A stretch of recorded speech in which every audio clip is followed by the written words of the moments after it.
Good morning. On this last day of May, we look at chapters 15 and 16 of 2 Chronicles, kind of the conclusion of the 3 chapters of Asa's reign as king of Judah, the southern kingdom.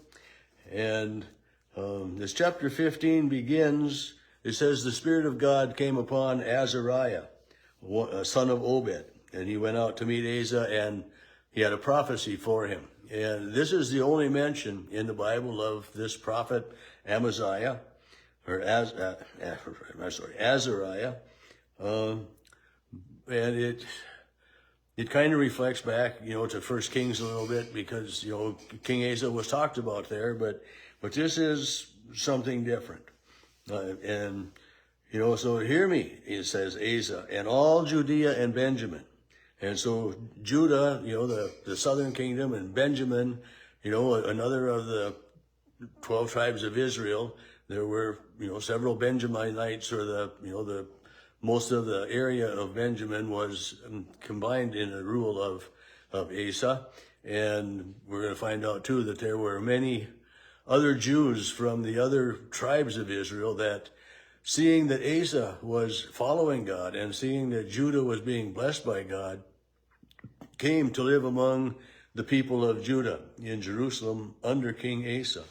And they're referred to as foreigners in the midst, or I don't remember just where I saw that, but since they are different tribes, they're not native. I don't understand that completely, but anyway, Azariah comes with good news for Asa. He says, since you are following God, and the Lord is with you, and he will be there if you seek him. But here's the caution, but if you abandon him, he will abandon you. And Asa was a good king for the most part, ruled for 41 years, died in his 41st year. That's the end of chapter 16. But he did, at the end, kind of fall away from God and forgot to call on God for some things. But, this is verse 5, when there was distress and the people were kind of falling away from God. Verse 5, in those times it was not safe for anyone to go or to come, for great disturbances, inflicted all the peoples of the lands.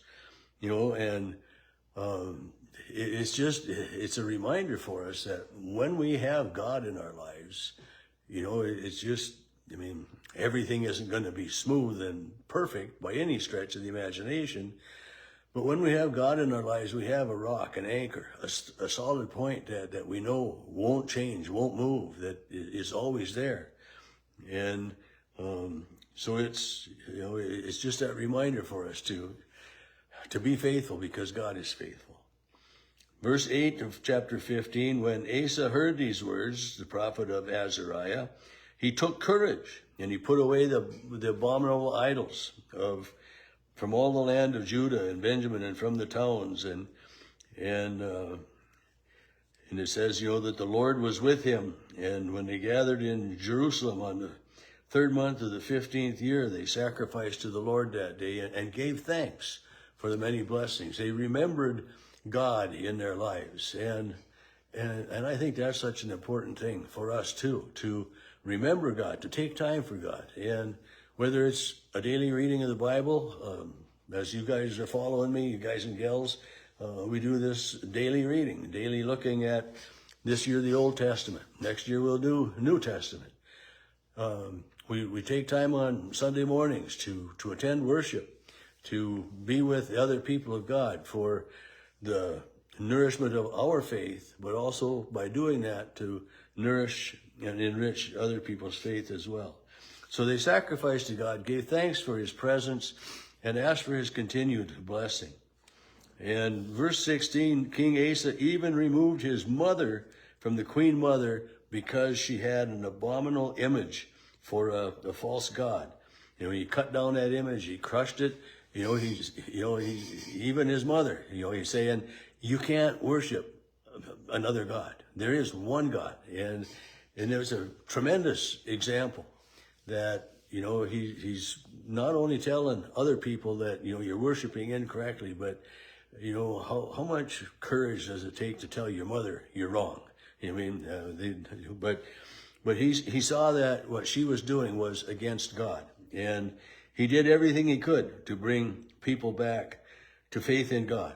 Verse 18, he brought into the house of God gifts, his father and his own gifts, and there was no more war until the 39th year of Asa's reign. So they had a time of peace and growth, the tranquility, time that they could, live together in peace and harmony, and, they could plant their crops and raise their animals and just prosper in all things.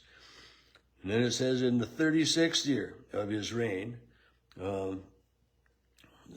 King Baasha of Israel went up against Judah and started warring, a problem.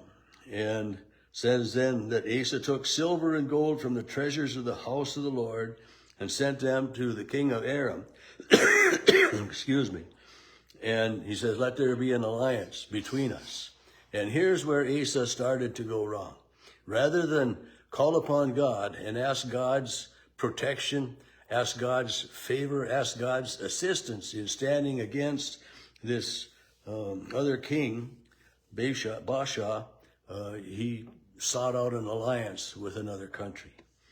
And, and he sent commanders to him and everything that way. And at that time then in verse 7, the seer Hanani came to King Asa of Judah and says, because you did not rely on God, because you relied on the king of Aram, because you sought his alliance rather than seeking out favor from God and protection from God, the army of Aram has escaped.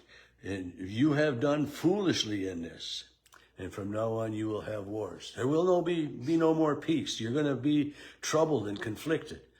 And, it's just, I was going to say one simple act, but it's not one simple act. It's very complex that, all of these years, 35 years, they'd had fairly much peace and tranquility, and then he sets up an alliance with a foreign country.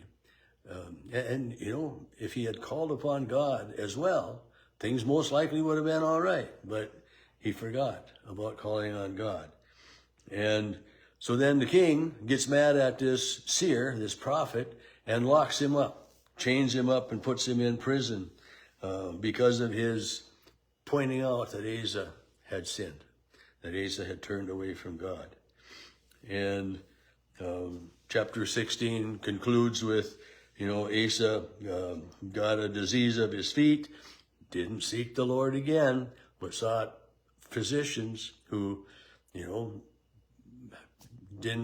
weren't able to do anything.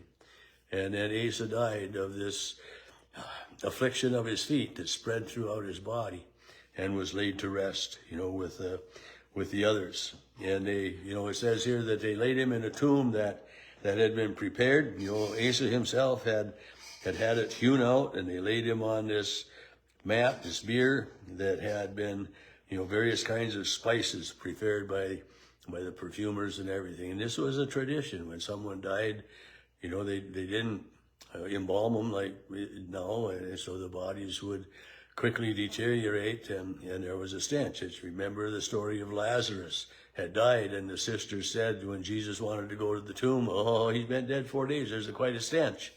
And so, in the Mideast, it's just not a country where you can just the dead can just lay there, because they do that. So they would have different fragrant spices that would cover that odor. And but again, it's just the stories of these kings. We see sometimes that they just don't listen to God at all. Sometimes that they listen, call on God for a while, and then fall away and then return. And that's another example for us that, God is always there to hear us. If we walk away from God and then we come back to God with sincere heart and mind and sincere repentance, and, God hears our prayers, and, God God isn't one who's just going to sit up there and say no. But when we come honestly and openly to God, even if we've been away for a while, God is there to hear our prayers and answer our call with love, grace, and mercy. And it's just, this continuing saga of the kings. I kind of, it's kind of a grin and bear it type deal in so many ways, because that when they seek God and when they follow God, things go well for them. And when they forget about God or listen to others rather than listening to God, things go sour. And it's just, a reminder, I think, for us all that with God in our lives, our lives are definitely better.